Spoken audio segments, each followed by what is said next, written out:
وسلم افضل اعمال امتی انتظار الفرج. صلوات بھیجے محمد والے.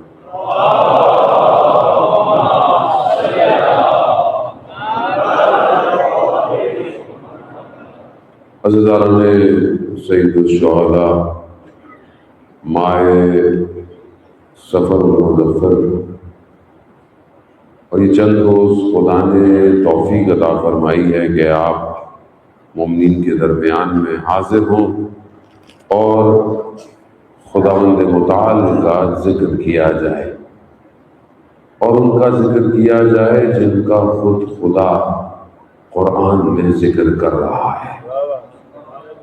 ماہ محرم گزر گیا، یقیناً آپ مسلسل مجالس سن رہے ہوں گے اور بہت ساری جو بیسک انفارمیشن ہے کربلا کی اس سے واقف ہیں، کیونکہ زمانہ جس دور کے اندر ہے یہ دور ایک سادہ دور نہیں ہے، بہت پیچیدہ دور ہے. فتنہ، امتحان، آزمائش زوروں پر ہے. یہ وہ زمانہ ہے جس کے لیے خود حضرت محمد مصطفیٰ صلی اللہ علیہ وسلم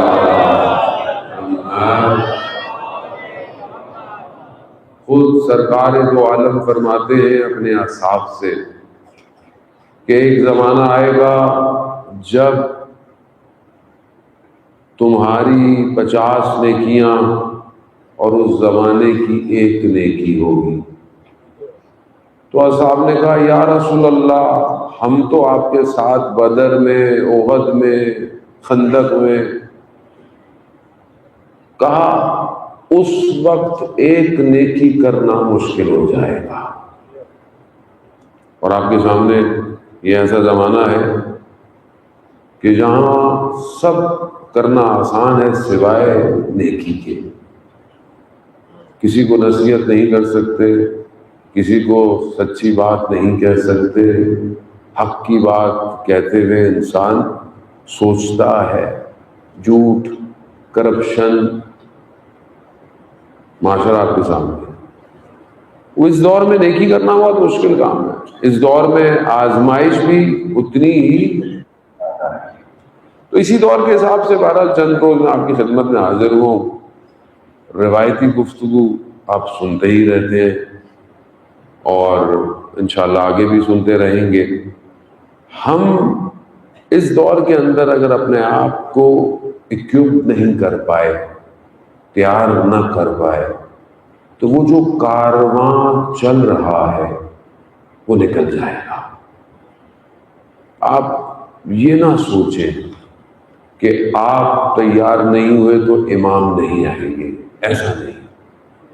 امام کا وقت اللہ جانتا ہے، لیکن ان کے ظہور کی شرط آمادگی ہے، تیار ہونا. تو ہم کتنے تیار ہیں؟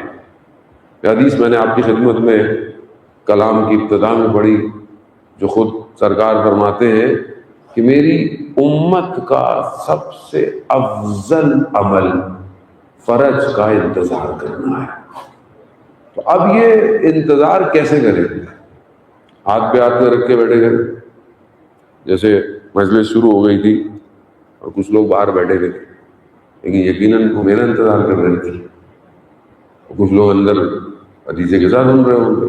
تو ایسے ہی ہے، بعض لوگ بیٹھے رہتے، آئیں گے تو دیکھیں گے، اور نہ آئے تو یا دیر ہو گئی تو جو رزق بٹ رہا تھا اس سے بھی رہ گئے.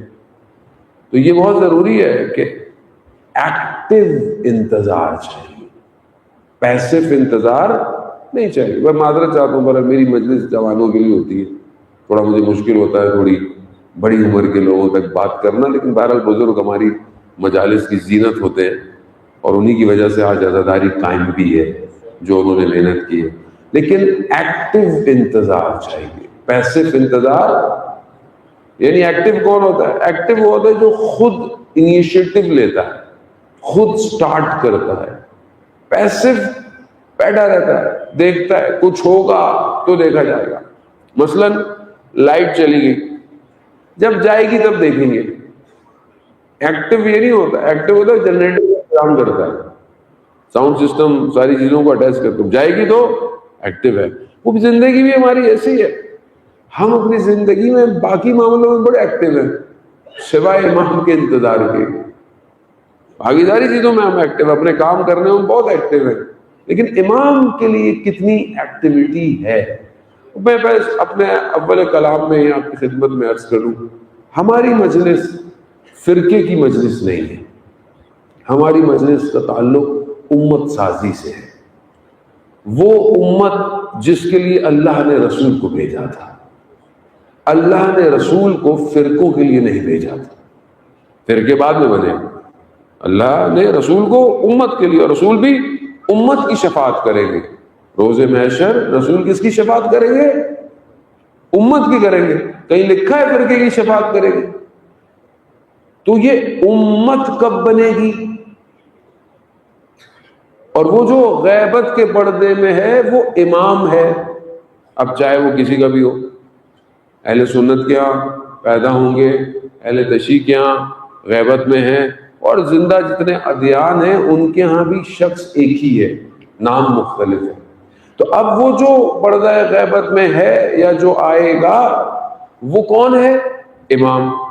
تو امام کو بھی امت کی ضرورت ہے، امام کو فرقے کی ضرورت. وہ میں آپ تاریخ سے آپ کی خدمت میں یہ مثال کہ جب مولا متقیان حضرت علی ابن ابی طالب علیہ السلام صلی اللہ، جب ان کو ظاہری خلافت ملی، ظاہری، تو لوگ ان کے دروازے پر آئے اور کہا کہ امام نے قبول کیا. تو لوگوں نے کہا آپ نے پہلے کیوں نہیں قبول کیا؟ تو امام فرماتے ہیں میرے بازو کٹے ہوئے تھے. تو لوگوں نے کہا مولا بازو تو ہیں. کہا نہیں، امام کا بازو اس کی امت ہوتی ہے. تو جب امت نہیں تو غیر امام کے لیے مشکل ہے، امت ہوگی تو امام آئے گا. تو اب یہ امت ہے. پہلی بات تو ہم امت ابھی تک بن نہیں پائے، فرقے بنے ہوئے ہیں، ہر فرقے کے اندر بھی فرقے، آئیڈیالوجی، نظریات، تفکرات، تقسیم در تقسیم. گھر میں جو رات کو سو کے اٹھتا ہے وہ بھی صبح ایک نیا ڈیزائن بنا ہوا ہوتا ہے، اس نے بھی کوئی دکان کھول لی ہوتی ہے. ایسی ہے نا، خواب دیکھ لیا کو پیر بابا بن گیا، کو فلانا بن گیا، فلانا ایسا کر لو. ایسی دنیا ہے. اور اس کی ایک سب سے بڑی وجہ عام انسان کے شعور کا سو جانا. اگر انسان کی عقل اور شعور بیدار ہو وہ کبھی بھی ان دکانوں کے چکر میں نہیں پڑتا، وہ اپنے رب کی طرف بڑھتا ہے. تو یہاں سب سے پہلے کہ ہم امت سازی کی طرف بڑھیں. اور آج کل دنیا کے حالات آپ کے سامنے، جیو پولیٹیکل سچویشن آپ کے سامنے، جو جنگ ہو رہی ہے، کتنے دن، 140 دن سے زیادہ ہو گئے. اذان محترم، یہ جنگ بھی کسی ملک کی جنگ نہیں ہے، پیٹرول کی جنگ نہیں ہے، یہ جنگ حق اور باطل کا معرکہ ہے. اور اس جنگ میں اور رہبر کی شہادت نے امت کو بیدار کر دیا ہے. نہ کوئی سنی، نہ کوئی شیعہ، حتیٰ نہ کرسچن، نہ ہندو، سب بیدار ہوتے جا رہے ہیں. اب یہ عام بات نہیں ہے کہ جس طرح لوگ جو ہے وہ سمجھ رہے ہیں، لوگ سوچ رہے ہیں کہ یہ شخص کون سے عقیدے پہ تھا، اور لوگ اس عقیدے کو دیکھ رہے ہیں کہ یہ کون سے عقیدے پہ تھا جو اس طرح کھڑا ہوا تھا. لوگوں کو نہیں پتا، یا اگر پتا تھا صحیح طرح نہیں پتا کہ یہ اس مکتب کا شاگرد تھا جس کے ہاں بچپن سے کربلا سنائی جاتی ہے. وہ کربلا جس میں شب عاشور 13 سال کے بچے سے جب پوچھا گیا کہ موت آپ کے لیے کیا ہے، تو اس 13 سال کے بچے نے کہا موت میرے لیے شہد سے بھی زیادہ میٹھی ہے. یعنی شہد سے زیادہ میٹھی ہونے کا مطلب یعنی میٹھی، یعنی میٹھا کھلاؤ. کھانے میں جاتے ہیں کہیں تو پوچھتے ہیں میٹھا ہے کہ نہیں ہے، شوگر بھی ہو پھر بھی میٹھا کھا کے اٹھتا ہے آدمی. تو مٹھاس یعنی انسان اس کو چکھتا ہے. 13 سال کا بچہ کہہ رہا ہے کہ موت میرے لیے شہد سے زیادہ میٹھی. تو جو اس مکتب کا شاگرد ہو اسے موت فنا نہیں کر سکتی، بلکہ جو یہاں مرتا ہے وہ ابھرتا ہے. کلا شام ہوئی اب مجھے کا جانے دو، مر کے ملتے ہیں ابھی تو مجھے کا جانے دو. نعرے گزارے محترم، خوب ضروری ہے کہ انسان عقل اور شعور کو بیدار کرے. خوب یہاں بہرحال اپنی ابتدائی گفتگو ہے اذان محترم، تو یہاں یہ امت سازی کیسے ہو. آہستہ آہستہ ہم جامع شناسی کی طرف اور امت سازی کی طرف بڑھیں. خدا اگر ہمیں توفیق دے گا، پہلی چیز جو ہم سب کے لیے بہت ضروری ہے وہ یہ ہے کہ انسان میں اور باقی مخلوقات میں فرق کیا ہے. انسان میں اور باقی مخلوقات میں فرق کیا ہے. ساری مخلوقات خدا کی ہیں اور خدا نے ساری چیزوں کو بڑا بہترین طریقے سے، ہمیں شاید ساری مخلوقات کا نہیں پتا ہو کہ یہ کیوں ہے، مچھر کیوں ہے، فلانا کیڑا کیوں بنا دیا اللہ، اس کی کیا ضرورت تھی. ایسا کچھ نہیں ہے. اللہ کے ہاں ہر کام نفع تلا ہے، ہر چیز اس کی سسٹمیٹک ہے، ہر چیز میں اس کی حکمت ہے. اس نے ہر چیز کو بڑا زبردست بنایا ہے. قرآن میں کہتا ہے میں نے شہد کی مکھی کو بنایا، شہد کی مکھی پہ میں نے وحی نازل کی. وحی نازل کی قرآن کی آیت ہے. ہم نے وحی بھیجی. کیا بھیجی؟ جاؤ پھولوں سے رس نکالو، رس نکال کر اپنے لعاب کے ذریعے سے جو ہے وہ کندور بناؤ اور اس میں جمع کرو. اور خدا کہتا ہے اس میں نے شفا رکھی ہے. اب ہے کس میں انجینئرنگ ہے کہ نہیں ہے؟ پھول سے رس نکالنا، پھر اس کو کتنے پروسیس کر کر اس کو سسٹمیٹک ہیگزاگونل کیسے ہے، کون سکھا رہا ہے. اور جیسا شہد وہ 1000 سال پہلے بناتی تھی آج بھی ویسے ہی بنا رہی ہے. وہ الگ بات ہے انسان چلاکی کر بیٹھا، شوگر میں ملا کر بولتا ہے اصلی شہد ہے. مکھیوں کو شوگر میں چھوڑ کے بولتا ہے کہ شہد تو اصلی ہے. شہد تو اصلی ہوتا ہے، شہد تو نقلی نہیں ہوتا. اب ہزاروں سال گزر گئے مگر کیا شہد کی مکھی کمپیوٹر کے بیٹھ کے شہد بنا رہی ہے؟ کیوں نہیں بنا رہی؟ کیونکہ اس میں عقل نہیں ہے. چونٹی جب حضرت سلمان کا لشکر گزرا، قرآن کیا کہتا ہے؟ چونٹی نے لشکر سے اپنے کہا اندر چلے جاؤ، سلمان کا لشکر گزر رہا ہے، کہیں روند نہ دے. چونٹی کو اتنا شعور، مگر جیسے وہ اپنے گھر بناتی تھی، جیسے وہ گرمیوں میں چیزیں جمع کر کر اپنے آج بھی وہ اسکائی اسکریپرز، ایفل ٹاور نہیں بنا رہی. کیوں؟ عقل نہیں. ملائکہ اللہ کی بہترین مخلوق، سجدے میں ہے تو سجدے میں ہے، رکوع میں ہے تو تسبیح پڑھ رہا ہے تو اپ گریڈ نہیں ہو رہا. اتنی عبادت، اتنا سب کچھ، کیوں؟ نطق نہیں ہے، پری انسٹالڈ ہے. جو اللہ نے انسٹال کر دیا ملائکہ ویسے ہی چل رہا ہے. مجھے مشکل تو نہیں ہے، آپ آسان مجلس پڑھ دیتا ہوں اگر مشکل لگ رہی ہے تو. سلام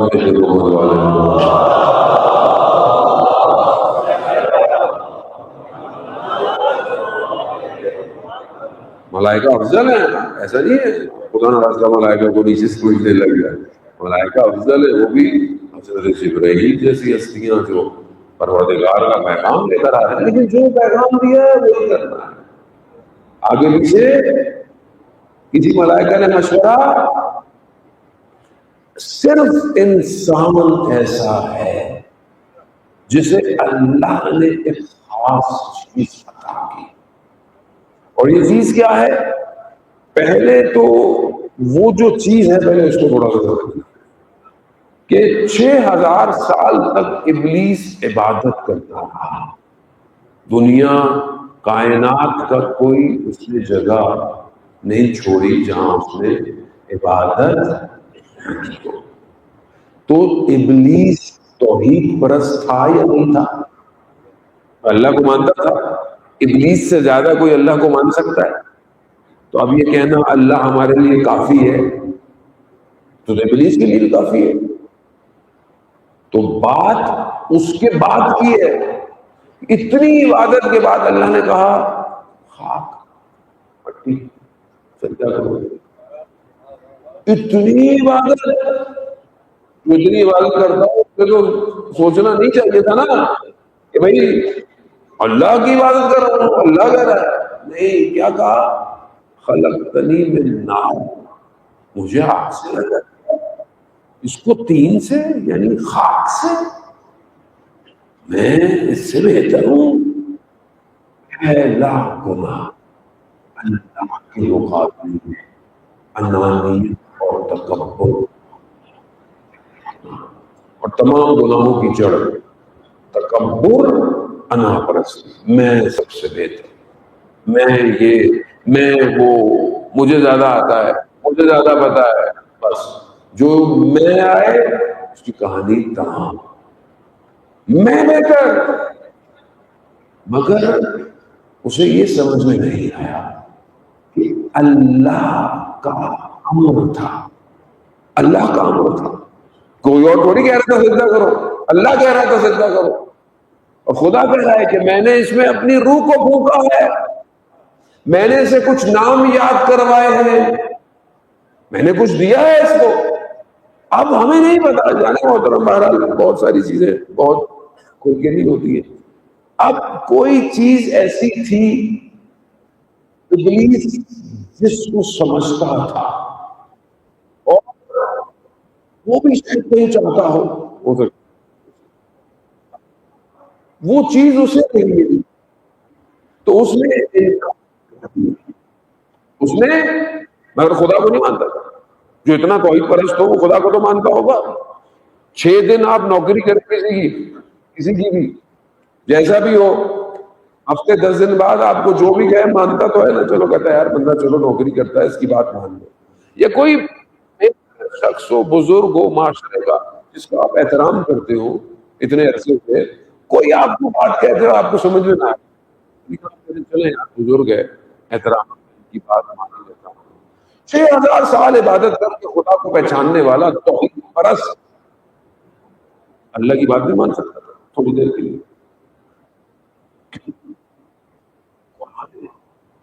ہم نے جو قرآن مردوں کے ثواب کے لیے پڑھا, قرآن زندوں کی ہدایت کے لیے آیا. زندوں کی زندہ تو ویسے ہی نہیں ہے, زندہ ہے کون ہے؟ تو مردہ ہے. جانا تو قرآن ہے, سورہ بقرہ ہے, یہ ساری چیزیں خلقت ہے, آدم, انکار ہے. اب ابلیس نے کیا کہا؟ ابلیس نے کہا, جانے محترم, ابلیس کہتا ہے کہ میں پروردگار میں تو نہیں. خدا نے کہا نکل جا میری بارگاہ سے, نکل جا. ران دیا تو کہا اچھا مجھے اجازت دے. کس چیز کی؟ کہیں یہ تیری مخلوق ہے, میں اس کو اغوا کروں, مغوی کروں, نفوذ کروں اس میں, مگر سوائے تیرے صالحین بندوں کی. ابھی ہے کون؟ خاک, حضرت آدم اور ابلیس. یہ ابلیس کو کس نے بتایا کہ کوئی صالحین بھی ہیں؟ نہیں سمجھے آپ لوگ؟ بڑا مشکل ہے. تو گلگت میں پڑھنا آسان نہیں ہوتا, بڑا مشکل ہوتا ہے. ابھی لاہور میں پڑھا ہوتا نا تو لوگ کھڑے ہو چکے ہوتے, لیکن مجھے ضرورت نہیں ہے. ویسے ایسے ملکوں میں پڑھتا ہوں جن کو اردو بھی نہیں آتی, خاموشی نہیں سکتے ہیں لوگ. وہ جانے محترم, ابلیس کو کس نے بتایا؟ اس کا مطلب ہے ابلیس کو پتا تھا کوئی ہے صالحین. ابلیس پہچان گیا. ابلیس کے ماننے والے نہ پہچانے آج تک. ابلیس کو قرآن کی آیت ہے سوائے تیرے صالحین. اب اس نے انکار کر دیا. اب انکار کر دیا تو اب ٹکراؤ شروع ہو گیا، یہ ٹکراؤ شروع ہو گیا، یہ ضروری ہے سمجھنا، جانا سمجھ آئے گا، کربلا سمجھ میں نہیں آئے گی، کربلا سمجھ میں نہیں آئی تو وہ سمجھ میں نہیں آئے گا جو انتظار کر رہا ہے، پھر ایسے گھومتے رہیے گا کبھی کچھ میں، اس کو سمجھنے کی کوشش کریں۔ اب ٹکراؤ شروع ہو گیا، پہلا ٹکراؤ حضرت آدم کو نیچے اتارو، یہاں تو کام نہیں ہو سکتا۔ آپ دیکھیے چشمہ لگائیں، آج کل چشمے آ رہے نا، میٹا چشمہ، کیمرے لگے ہوئے، آپ کو سب نظر آتا ہے، بندے کو اسکین کر کر فوراً ڈیٹا دے دیتا ہے نا۔ آپ ذرا، میں نہیں کہہ رہا کہ شیطان کا چشمہ لگائیں، شیطان کی نگاہ سے روایت کو سمجھے۔ شیطان نفوذ کرنا چاہتا ہے، کہاں کرے؟ عالم برزخ کی بحث میں نفوذ نہیں کر سکتا تھا، اس نے کیا کرایا؟ ترک اولہ کروا دیا۔ خدا نے منع کیا تھا فلانے درخت یا گندم پھل کے پاس نہیں جا، حرام نہیں کیا، حضرت آدم نے حرام کہا کیونکہ اللہ کا نبی کبھی بھی گناہ، ہمارے عقیدے کے حساب سے، ہمارے عقیدے میں نبی معصوم ہے، نبی معصوم، نبی غلطی، اگر نبی غلطی کرے تو امت غلطی، اور امت غلطی کرے تو قیامت والے دن اگر اللہ اسے بھیجے تو امت کیا کرے گی؟ تو کیا خدا ایسا ہے؟ تو یہ لاجک ہے نا۔ تو بہت ساری جگہوں پر توحید بھی ٹھیک نہیں ہے، اس کو بھی سمجھنے کی ضرورت ہے۔ اور یہ بریکٹ میں آپ کو بتا دوں کہ توحید سمجھنے کے لیے آپ کو اپنی عقل استعمال کریں۔ اب میں یہاں بہرحال تھوڑا سا واپس اس سسٹم کو روکتا ہوں کہ ابلیس نے کیا کیا، سب آپ کو پتا ہے، وہ نئی باتیں نہیں ہیں، بس اس کا جو باہر نکالنا ہے وہ نیا ہوگا۔ اللہ نے جب حضرت آدم کو بنایا تو حضرت جبرائیل علیہ السلام کو 3 چیزیں دی اور کہا ان تینوں کو لے کر حضرت آدم کے پاس جاؤ، اور حضرت آدم سے کہو کہ ان تینوں میں سے ایک کا انتخاب کرے۔ پہلی چیز کیا تھی؟ عقل، دوسری دین، تیسری حیا، 3 چیزیں دی، کہا تینوں میں سے ایک انتخاب کرے۔ حضرت آدم نے عقل کا انتخاب کیا، حضرت جبرائیل نے دونوں کو کہا آپ کا کام نہیں ہے، آپ جا سکتے ہیں۔ تو ان دونوں نے کہا کہ ہمیں اللہ نے دیا ہے، جہاں عقل جائے گی دین بھی وہی ہوگا، حیا بھی وہی ہوگی، دین بھی حیا بھی۔ کیا چیز ضروری ہے؟ عقل۔ اچھا عقل ہے کیا؟ کون سی عقل؟ یہ جو اندر ہے، ادھر چوٹ لگ جائے ختم، یہ ہارڈ ویئر ہے، ہارڈ ویئر ہوتا ہے نا، یہ ہارڈ ویئر ہے۔ جو عقل ہے یہ سافٹ ویئر۔ ایک کمپیوٹر ہوتا ہے نا جانے کے لیے، بہرحال سب ماشاءاللہ جانتے ہیں، ویسے جو لوگ دیکھ رہے ہیں ان کو، آپ کو نہیں کہہ رہے، کمپیوٹر ہوتا ہے، لیپ ٹاپ ہوتا ہے، ہارڈ ویئر، اسکرین، بٹن، چلتا کیسے ہے؟ اندر سافٹ ویئر ہوتا ہے۔ تو یہ عقل لنک ہے سافٹ ویئر سے۔ بعض اوقات بڑا آدمی ہوتا ہے، بڑی عمر کا ہوتا ہے، لیکن سافٹ ویئر کمزور ہوتا ہے، تو آپ کیا کہتے ہیں؟ اتنے بڑے ہو گئے عقل نہیں آئی۔ کون سی عقل؟ بڑا تو نہیں ہے، نہیں، سافٹ ویئر۔ بعض اوقات چھوٹا سا بچہ ہو جائے ایسی بات کرتا ہے، کیا عقل مندوں والی بات کرتا ہے، اس کا مطلب کیا ہے؟ سافٹ ویئر اپڈیٹ ہے، سافٹ ویئر۔ اب یہ سافٹ ویئر ہے بیسیکلی۔ اب اس سافٹ ویئر کو میں نہج البلاغہ کا پہلا خطبہ مولا کائنات حضرت علی ابن ابی طالب علیہ السلام،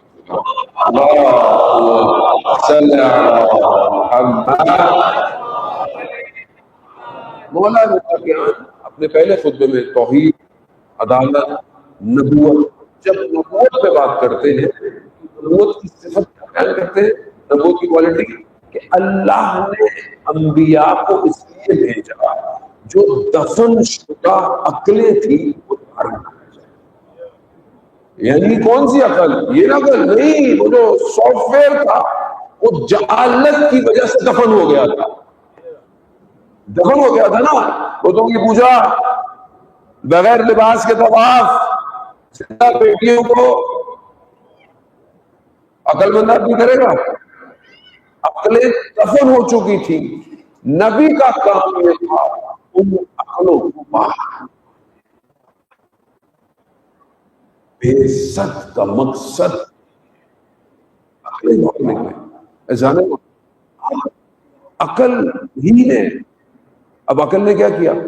جب عقل نبی آئے عقل نے کیا کیا کہ وہی عرب جو سورج کو دیکھنے سے اپنے شکم کے وقت کو معین کرتے تھے. مثال کے طور پر جب سورج صبح نکلتا تھا تو کہتے تھے بھائی صبح کھانے کا ٹائم ہو گیا. جب سر پہ آتا تھا تو کہتے بھائی اب زوال کا ٹائم ہے، پھر کھانے کا ٹائم. پھر جب غروب ہوا بولا پھر رات کا ٹائم، پھر کھانے کا ٹائم.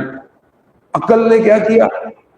جب سورج نکلا کہا فجر کے سجدے کا ٹائم. جب سر پر آیا تو کہا زوالین کے سجدے کا ٹائم. جب غروب پہ گیا کہا مغربین کے سجدے کا ٹائم. عقل نے انسان کو جانور سے انسان بنا دیا.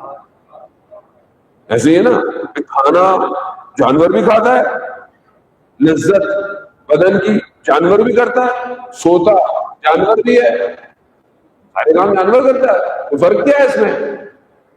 عقل. یہی عقل بہت امپورٹنٹ ہے. ساری اسٹوری اسی پر چل رہی ہے. انشاءاللہ آہستہ آہستہ آپ کو لے کے پہنچیں گے. توفیق کی یہ عقل سے انبیاء نے باہر نکالا. اب یہ جو عقل ہے اس عقل کی بہت امپورٹنس ہے. ہمارے ہاں عقل مند کس کو کہتے ہیں عام معاشرے میں؟ انٹلیکچوئل. انگریزی میں کیا بولیں گے عقل؟ انٹلیکچوئل، یعنی بہت عقل مند. ہمارے یہاں انٹلیکچوئل وہ مشہور ہو گیا جو دین سے دور ہے.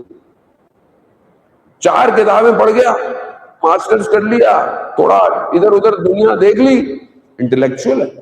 انٹلیکچوئل ہے. Religion is not important. خدا ہوگا. جتنا دنیاوی انٹلیکچوئل اتنے کپڑے کم ہو گئے، اتنے کپڑے. تو اب یہ جو کپڑے کم کر رہا ہے یہ تمہارا انسان بن رہا ہے، جانور بن رہا ہے. جانور بن رہا ہے نا بھائی. دیکھیں عقل نہیں تو دین، حیا. تو اب آپ کو کہیں پر بھی یہ 2 چیزیں نظر نہ آئے، بھائی دین بھی نہیں ہے اور حیا بھی، تو آپ کو خود hence a plus b equal to, اتنا تو پڑھے ہوئے ہیں نا یار، میتھس ویتھس کیا ہوگا، میں کیلکولس تھوڑی پڑھا رہا ہوں آپ کو. اے پلس بی اکول ٹو، اب عقل سی ہے، اے دین ہے، بی حیا ہے. اگر یہ دونوں ہیں تو اس کا مطلب ہے عقل. دونوں نہیں ہے تو آج دنیا میں نکاح ڈالنے جا کے پوری دنیا کو دیکھیں، آپ تعریف کرتے ہیں ویسٹ کی، یورپ کی، فلانے کی، اس کی اس کی. دین ہے، حیا ہے، تو اس کا مطلب کیا ہے؟ اتنی بڑی بڑی یونیورسٹیوں میں جو بیٹھا ہوا پی ایچ ڈی کی ڈگریاں لے رہا ہے وہ کیا ہے؟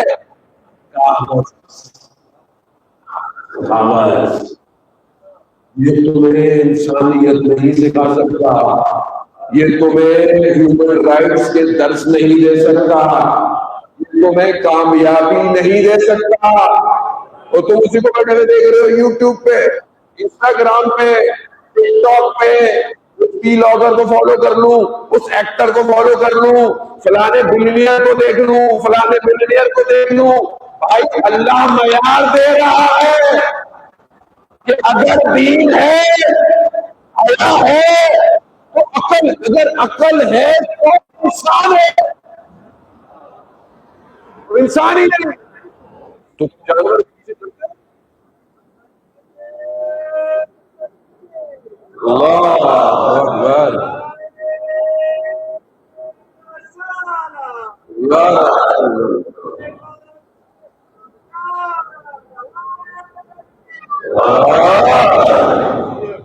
سمجھ میں آ گیا؟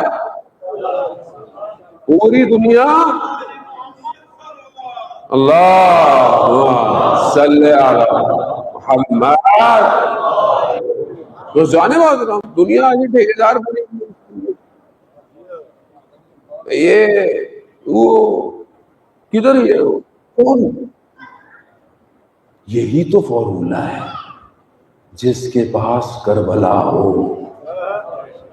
وہ ان سب کو کاغذ دیکھتا ہے، نہ وہ ان کی دھمکیوں سے ڈرتا ہے، نہ وہ ان کے کاغذ کے جہازوں سے ڈرتا ہے، نہ ان کے میزائلوں اور کشتیوں سے ڈرتا ہے۔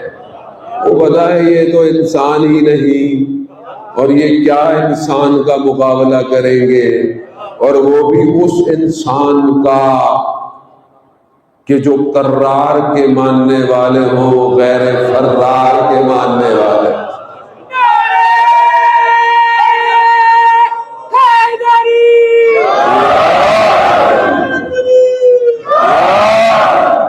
کب سمجھ میں آیا؟ ارے مان لینا چاہیے انہیں سمجھ جانا چاہیے، کیوں نہیں بات سنتے؟ کس کی بات سنے؟ جانور کی؟ انسان ہوتے ہوئے جانور کی بات سنیں؟ بھائی وہ تو جانوروں کی بات سنتے ہیں کیونکہ وہ خود جانور ہے، کیونکہ ان کے یہاں کتا عزیز ہے۔ بھائی ایسے ہے نا، اولاد سے زیادہ۔ میں جرمنی گیا، ہمارے دوست ایئرپورٹ پہ جاب کرتے، تو مجھے بتانے لگے کہ ان کی کلیگ تھی جرمن، کچھ دن چھٹی پہ گئی، چھٹی لمبی ہو گئی، کہا وہ واپس آئیں تو میں نے پوچھا خیریت؟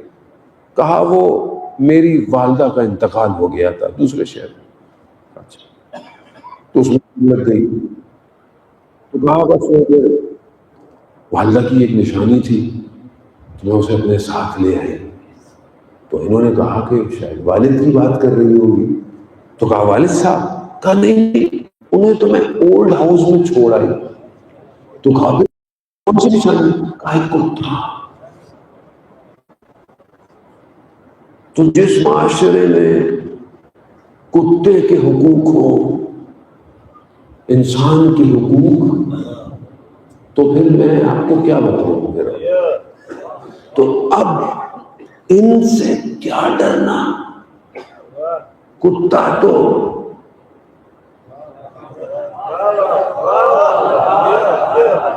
جتنا ڈرو گے اتنا، جتنا سامنے آؤ گے اتنا، فارمولا ہے یہ۔ لیکن ہمیں سمجھ میں نہیں آ رہا، کیوں؟ کیونکہ ہماری عقل، مسئلہ تھا یہی ہے۔ عزیزان محترم، بہت شکریہ آپ کی حسین سماعتوں کا کہ آپ اس پیغام کو سمجھ لیں۔ میں جوانوں کے لیے کہہ رہا ہوں، یہ تو آج آپ کے ہاتھ میں موبائل ہے، جہاں اس کے فائدے ہیں وہاں اس کے نقصان بھی بہت ہیں۔ اگر آپ اپنی عقل کو انہینس کر لیں تو یہ دنیا اپنی حقیقت آپ کے اوپر کھول دے گی، لیکن اگر آپ نے اپنی عقل کو دبا دیا تو پھر آپ اس دنیا میں دھس جائیں گے۔ دیکھیں، ہمارے مکتب کی جو سب سے امپورٹنٹ کتاب ہے وہ کون سی ہے؟ اصول کافی۔ 4 کتابیں ہیں نا، اصول کافی اس میں پہلی کتاب ہے۔ اصول کافی کیا ہے؟ حدیثوں کی کتاب ہے، اور زیادہ تر حدیثیں کس سے؟ کالا امام باقر، کالا امام صادق۔ جس مکتب کی سب سے بیسٹ کتاب اور اس کا پہلا چیپٹر، ہمیں پتا ہے پہلا چیپٹر، گھبرائی نہیں، آپ نے جان لینے لیا آپ لوگوں کا بھائی پہلا چیپٹر۔ مسئلہ یہ ہے کہ آپ کا قصور تھوڑی ہے، قصور تو ہمارا ہے جو یہاں بیٹھتا ہے، یہ تو اس کا کام تھا نا۔ اس نے آپ کو بتایا ہی نہیں پہلا چیپٹر کیا ہے. اس کا پہلا چیپٹر عقل اور جہل ہے. تو جس قوم کی کتاب کا پہلا چیپٹر عقل ہو اور اس میں عقل، تو قصور کس کا ہے؟ مکتب کا، کتاب کا، ہمارا قصور. ہم نے لوگوں کو کیپسول دیے. کیپسول کیا ہوتے ہیں؟ سو لو، قوم کو سلا دیا. جنت مسئلہ ہی نہیں. جنت تو مولا وارث، کچھ کرنے کی ضرورت ہی نہیں. ہم بھی ایسے زبردست ہو بھائی مسجد کیوں نہیں آ رہے؟ ہم تو مسجد میں کیوں آئے نہیں جہاں ہمارے مولا کو شہید. اس لیول پہ آدمی پہنچ گیا. ابھی تو بہت بہتر ہو گیا ہے. یہ سب محترم، یعنی اس کا مطلب ہے، دیکھیں مجھے یاد ہے اسلام کیا چاہتا ہے؟ آپ کی عقل اپ گریڈ ہو. تو ظاہر ہے جو نیچے اترا ہے وہ کرکٹ کھیلنے آیا ہے. وہ جس نے حضرت آدم کو ترک اولا کرایا، کیوں کرایا؟ واپس کیوں کرایا ترک اولا؟ تاکہ میں نفوذ کروں. بھائی وہاں نفوذ نہیں ہونا، نیچے اس عالم مادہ میں آئے گا تو میں نفوذ کروں گا. تو نیچے آ گیا. تو اب وہ ادھر حضرت آدم نے عقل لے لی. اب یہ وہ سامنے ہے، اس کا کام کیا ہے؟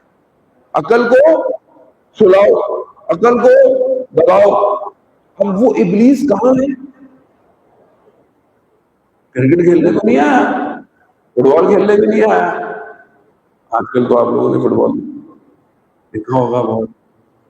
خیر ویسے تو اچھا ہی تھا جو بھی تھا، کم از کم بال کے ذریعے جو کسی کو بے عزتیاں ہوئی دنیا میں، یہ بھی ضروری ہے جانے محترم. دشمن کا دوست بھی دشمن ہوتا ہے اور دشمن کا دشمن دوست ہوتا ہے.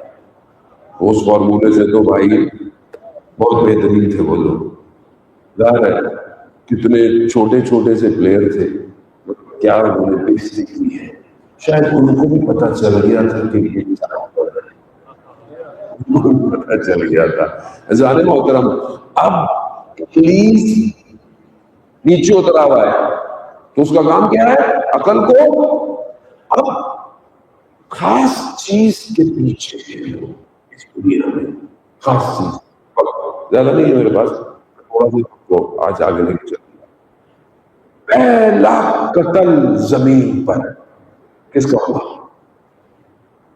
پہلا قتل زمین پر حابیل، حضرت آدم کی اولاد. قتل کس نے کیا؟ قابیل. وہ کون؟ وہ بھی حضرت آدم کا بیٹا. کے دو بیٹے، ایک بیٹے نے اس سے مار دیا. کیوں مارا؟ کیوں مارا؟ کیا حابیل کے پاس بہت جائیداد تھی، بڑے بڑے محل تھے، بلڈنگ تھی؟ جیسے ہمارے یہاں لوگ ایک دوسرے کے پیچھے بڑے ہوتے ہیں نا. ڈسٹرکٹ تھی، جی پی کا خزانہ تھا، معدنیات تھی، ٹورزم تھا، کیا تھا اس کے بعد؟ کچھ نہیں تھا. قربانی وہ بھی کمزور سی، اللہ نے قبول کر لی. اور اس کی قربانی قبول. تو مسئلہ کیا تھا اور کس نے یہ مسئلہ اس کے اندر پیدا کیا؟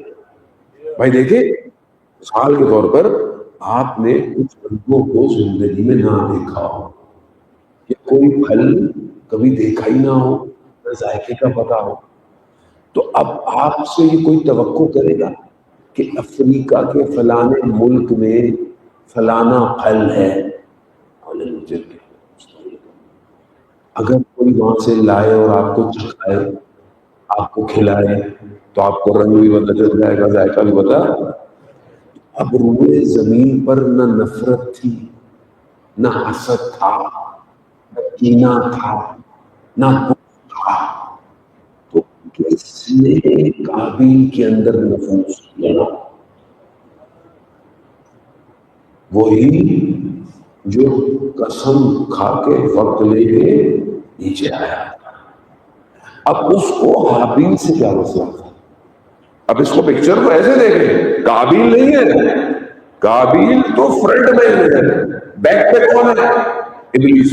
ابلیس کو کیا مسئلہ تھا قابیل سے؟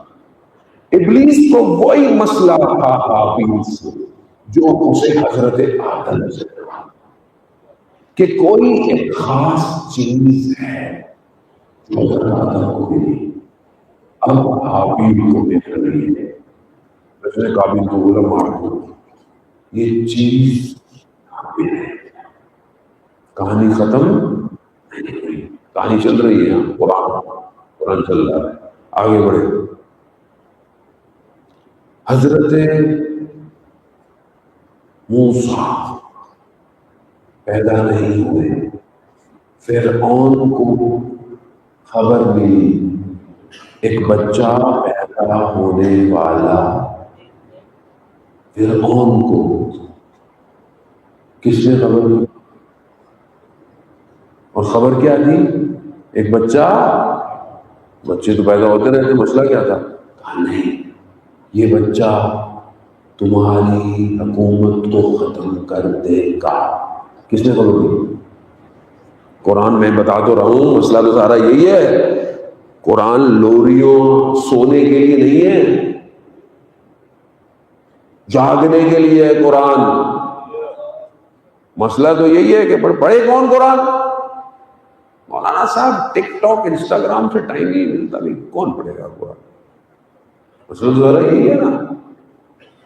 سارے ٹی وی کے ڈرامے ہم دیکھ لیں، نیٹ فلکس بھی ہم دیکھ لیں، دنیا جان میں کیا ہو رہا ہے، جوتے کون سے آ رہے ہیں، کپڑے کون سے آ رہے ہیں، گاڑیاں کون سی آ رہی ہیں، سب پتہ ہے جوانوں کو۔ قرآن میں سورتیں کتنی ہیں؟ کتنی مکی کتنی مدنی، پڑھی کتنی؟ بچپن میں مولانا صاحب مسجد کے مولانا نے قرآن پورا کرا دیا تھا، اس کے بعد پورا ہو گیا، ختم، پھر قرآن کا کوئی کام نہیں ہے۔ اور رسول کیا کہہ گئے؟ میں تمہارے درمیان دو بھاری چیزیں چھوڑ کے جا رہا ہوں۔ حدیث ثقل ہے، تمہارے درمیان دو گران بہار چیزیں چھوڑ کے، ایک قرآن اور ایک فطرت، جو ان دونوں کو پکڑے گا، دونوں کو تمسک کرے گا، وہ مجھ تک کوثر میں پہنچے گا۔ اب ہم کہتے ہیں جی اہل سنت بھائی ہمارے قرآن ماشاءاللہ بہترین، مگر اہل بیت اور ہمارے شیعہ بھائی اہل بیت قرآن، نہ وہ قرآن کو سمجھے نہ یہ اہل بیت کو سمجھے، کیونکہ دونوں ایک دوسرے سے جدا نہیں۔ علی مال قرآن و قرآن المال، یہی ہے، علی قرآن ہے، قرآن اور قرآن ذات محترم، اب یہ دونوں چیزیں بہت ضروری ہیں۔ اب حضرت بس میں اپنی گفتگو تمام کروں، تمام چلو آپ ذات محترم میں کل پورا دن میں نے کوئی 3 پروگرام کیے لاہور میں، وہ صرف 2 گھنٹے سویا ہوا، وہ بھی سفر بہت لمبا سفر کر کے آ رہا ہوں، لیکن مجلس سے مولا کی طاقت ہے، امام حسین کا صدقہ ہے، تو انسان چل بھی رہا ہے۔ ذات محترم مجھے کل ڈاکٹر نے بولا تھا کہ آپ نے بات نہیں کرنی، آپ کا گلا چوک ہو چکا ہے، اس طرح آپ نے بات، لیکن میں نے کہا ڈاکٹر صاحب میں بات بھی کروں گا تو معاملہ چلے گا کیسے؟ خیر امام حسین کا کرم ہے۔ ذات محترم فرعون، اللہ محمد، فرعون کو خبر مل گئی ایک بچہ پیدا ہونے والا ہے، پتہ چل گیا۔ اب اس کا مطلب ہے کہ اس بچے میں کوئی خاص چیز ہے، کون سی؟ جو آدم کے پاس ہے، کون سی؟ جو حابیل کے پاس ہے، وہی چیز اس بچے میں ہے۔ بچوں کو مار دیا جتنا مار سکتا تھا، مگر جسے خدا بچانا چاہے اسے فرعون کے گھر میں ہی بڑا کر دیتا ہے۔ جو خدا بہت امپورٹنٹ، قرآن میں جس نبی کا سب سے زیادہ ذکر ہے وہ حضرت موسیٰ، بہت ضروری ہے۔ ایسے نہیں تھا کہ اللہ کو باقی نبیوں سے محبت نہیں تھی، ایسا نہیں ہے، مگر اللہ نے، قرآن تاریخی کتاب نہیں ہے کہ ساری چیزیں ڈالتا، قرآن ہدایت ہے، اس نے جو رکھا ہے اس کے اندر راز ہے، راز، اس کو سمجھنا ہے۔ اب حضرت موسیٰ کلیم اللہ بھی ہے، سب کچھ ہے ہمارا آپ کے سامنے۔ اب حضرت موسیٰ وہیں بڑے ہوئے، انہوں نے دیکھا اور فرعون کو جانتے تھے، ظالم ہے، سب کچھ ہے، نکل گئے۔ قرآن سارے واقعے کو بیان کرتا ہے، چلے گئے، واپس آئے۔ اللہ نے کہا جب نبوت دی، جاؤ موسیٰ فرعون کے پاس جاؤ، فرعون سے گفتگو کرو، یعنی اس کو تبلیغ کرو۔ اور آگے کیا کہا؟ فرعون سے نرم لہجے میں بات کرنا۔ پروردگار فرعون دشمن اپنے آپ کو رب کہتا ہے، اور آپ کہہ رہے ہیں نرم لہجے سے بات کرنا؟ کہاں نرم لہجے میں بات کرنا؟ اللہ اپنے نبی کو اپنے دشمن کے پاس بھیج رہا ہے، اور کیا کہہ رہا ہے؟ نرم لہجے میں۔ ہم لوگ اپنی زندگی میں نرم لہجے میں گفتگو کرتے ہیں، جس سے ذرا سا اختلاف ہو اس کا ہم کیا حل کرتے ہیں؟ قرآن ہے نا، فارمولہ دے رہا ہے کہ بھائی تبلیغ کرنی ہے، اچھی بات کہنی ہے، تم حق پہ ہو، ٹھیک ہے، مگر بات تم نے نرم لہجے میں کرنی ہے۔ جانے ہوتا ہوں بہت ضروری ہے۔ آج معاشرے میں جو سب سے زیادہ پرابلم ہے وہ لہجہ ہے۔ آج جو معاشرے میں ناراضگیاں، دشمنیاں، طلاقیں، سب کس وجہ سے ہیں؟ لہجہ نرم نہیں ہے، تم لہجہ ہے۔ مگر خدا نے بھیج دیا، کہا میں جاؤں گا پروردگار، مگر میرے ساتھ میرے بھائی کو بھیج، یعنی حضرت ہارون کو میرے ساتھ۔ اللہ نے کہا ٹھیک ہے۔ اور اللہ نے کہا موسیٰ گھبرانا نہیں، ہم تمہاری باتوں کو سن رہے ہیں۔ یعنی اللہ نے حضرت موسیٰ تو اللہ سے باتیں کرتے تھے، لیکن بتانا چاہتے تھے حضرت موسیٰ کے ذریعے سے کہ اللہ ہر جگہ ہے، موسیٰ گھبرانا نہیں ہے۔ گفتگو کٹ شارٹ، دریا کا کنارہ، موسیٰ کی قوم موسیٰ کے ساتھ رات کو، فرعون سواریوں پر سوار جلدی پہنچ گیا، آگے پانی، پیچھے فرعون، درمیان میں بنی اسرائیل۔ کہا موسیٰ ہم تو پھنس گئے، اس سے تو بہتر تھا ہم اسی کے غلام رہتے۔ ایک اور فارمولہ اللہ نے دیا، صرف موسیٰ کو نہیں دیا، قیامت تک کے لیے دیا۔ پانی، فرعون، قوم۔ موسیٰ ان سے کہہ دو میرا رب میرے ساتھ ہے، اِنَّا مَعِیَ ربی، یہی تو لکھا ہوا تھا رہبر کی انگوٹھی کے اوپر، اِنَّا مَعِیَ، جو خدا دریائے نیل کے کنارے پر تھا وہی خدا تنگے ہورمز کے کنارے پر بھی ہے، بس اتنا یقین کر لو، اِنَّا مَعِیَ ربی، میرا رب میرے ساتھ ہے۔ ہمارے درس کا کسی راستہ، شہادتوں کا راستہ، شہادتوں کا راستہ،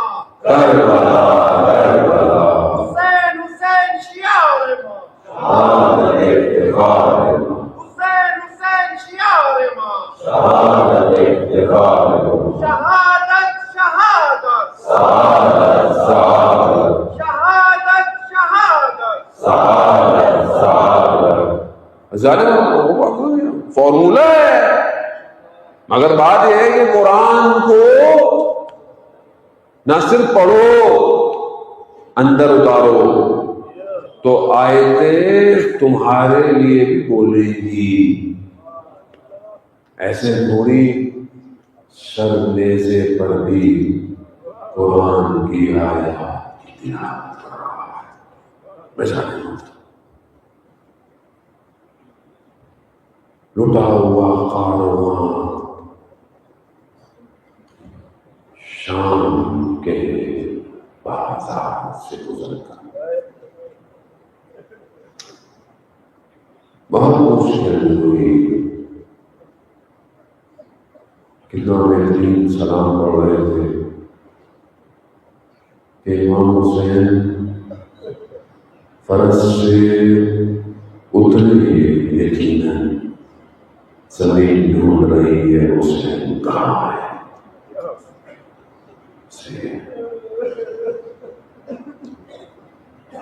اللہ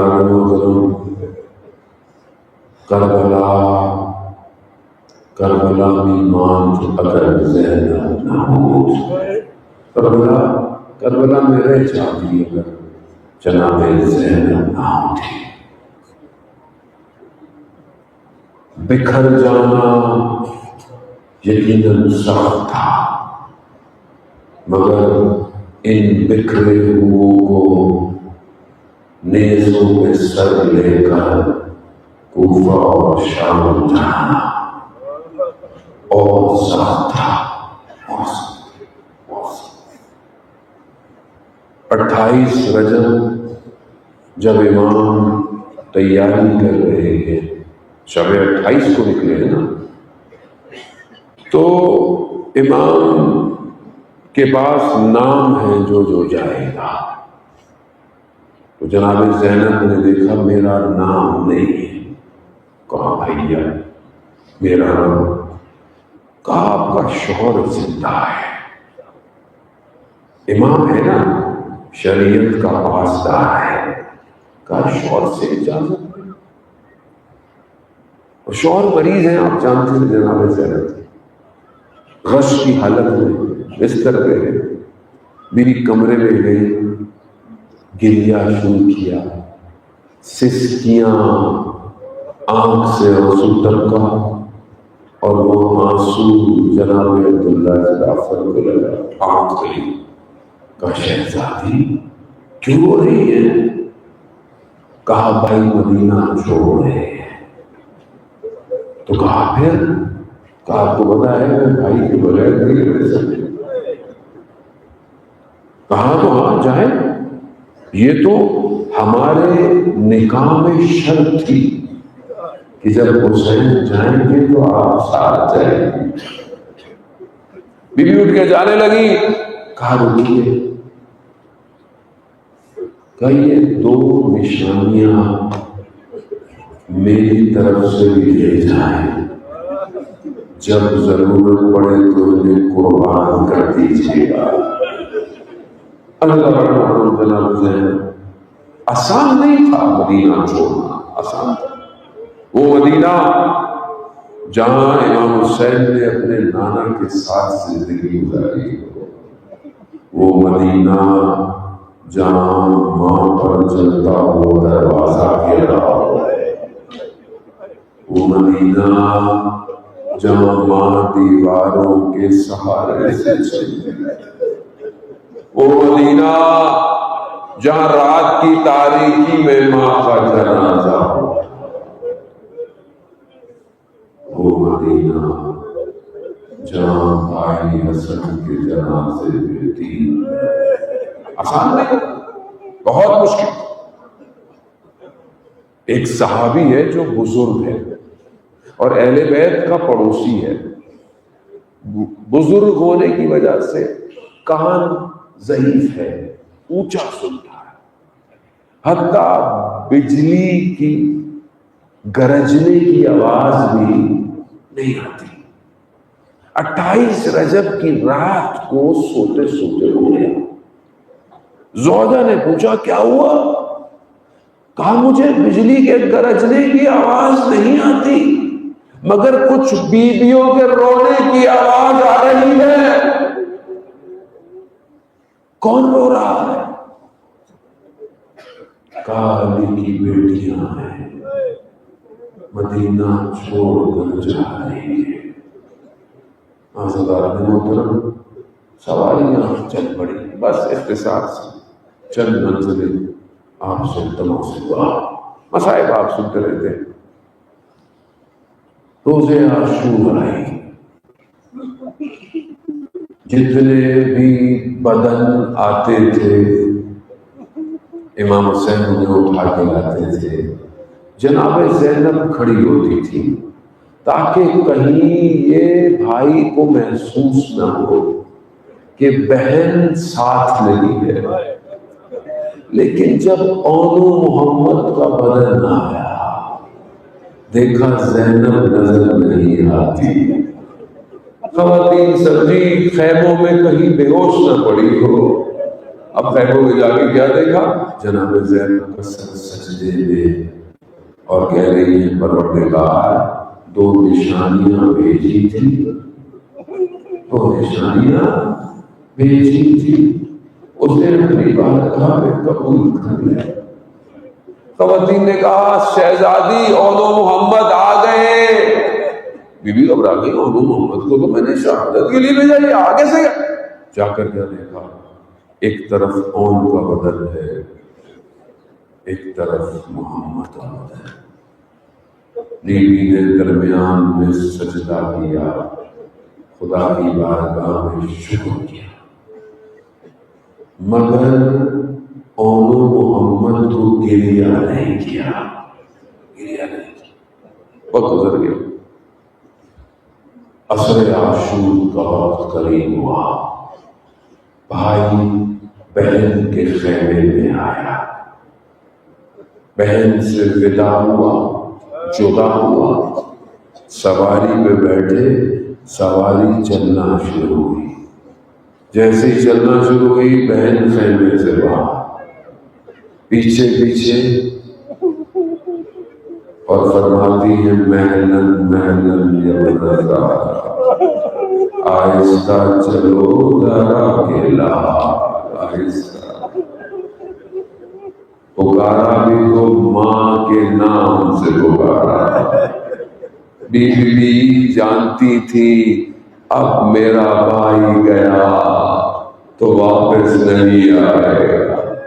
محلن محلن، آہستہ آہستہ چلو ذرا کھیلا. حسرت سے بہن پیچھے پیچھے. آہستہ. بھائی نے مڑ کر دیکھا، کہا بہن ابھی تو ودا کر کے آیا. بی بی فرماتی ہے مجھے ماں کی وصیت یاد آ گئی. ماں کا نام سننا تھا. امام زین سے زمین پر آئے. بہن نے تیت العلم کا کپڑا ہٹایا، گلے پہ بوسے دینا شروع کر دیے. عزیزان محترم، ماں جانتی تھی کہ روزے عاشور میرے بیٹے کے ساتھ کیا ہونے والا. اب کیا پتا ان بوسوں کا فلسفہ کیا تھا. یہ تو جب زین سے زمین پر آئے لوگوں کا ہجوم بڑھا. بہن کو بھائی نظر نہیں آتا. بہن اونچائی پہ چلی گئی اور کیا دیکھتی ہے؟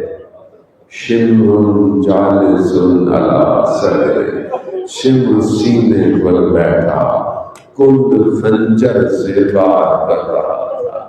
اب سمجھ میں آیا ماں نے کیوں بوسے دیے تھے کہ یہ 13 ضربتیں لگائے گا.